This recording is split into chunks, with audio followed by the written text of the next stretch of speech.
President Trump's going to hold a meeting at the White House regarding regulating e-cigarettes. Eamon Javers joins us now with more from Washington. Good morning, Eamon. Yeah, good morning, Joe. They're calling this a listening session at the White House later today. It's at 1:45 p.m. East Coast time.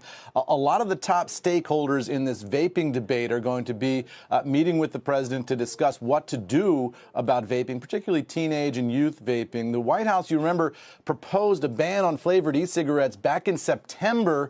Nothing has happened really since then in terms of the absolute finalization of any particular plans from the White House, but they insist that everything is still going forward. Here's the statement that the White House gave us on today's meeting. They say there's a serious problem among our youth and their growing addiction to e-cigarettes. The policy-making process is not stalled. It continues to move forward. This meeting will allow the president and other administration officials an opportunity to hear from a large group representing all sides as we continue to develop responsible guidelines that protect public health and the American people. Take a look at some of the attendees we expect to be at the event today. Representatives of some of the big tobacco companies, Altria, Reynolds, also the American Vaping Association, the American Lung Association, and the American Cancer Society, Cancer Action Network, all expected to be at this meeting today. So a wide range of voices speaking to the president. And you remember, Joe, back in September, the president talked about Melania Trump's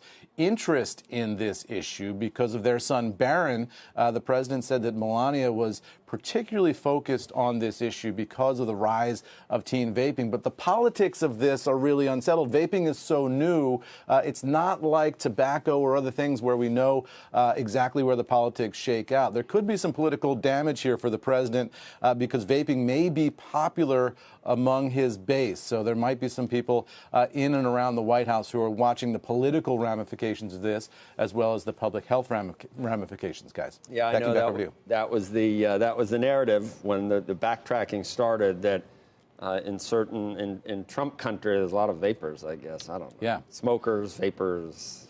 Yeah, and that's the question. We don't really know how this shakes out politically, but that could be right. And the president could be facing a bunch of angry single-issue voters if they're vapors, and that's important to them. And then there's the argument that the industry makes and others make that vaping is important to get cigarette smokers off. Transition. It gives you a transition. And then you got the normal libertarian types, anti-government types that just don't want nanny state. Grover Norquist is going to be sending a representative to this one today. Yeah, I mean, right? It's nanny state. You know, don't tell me what I can do. So what if it's bad for me? That's my business.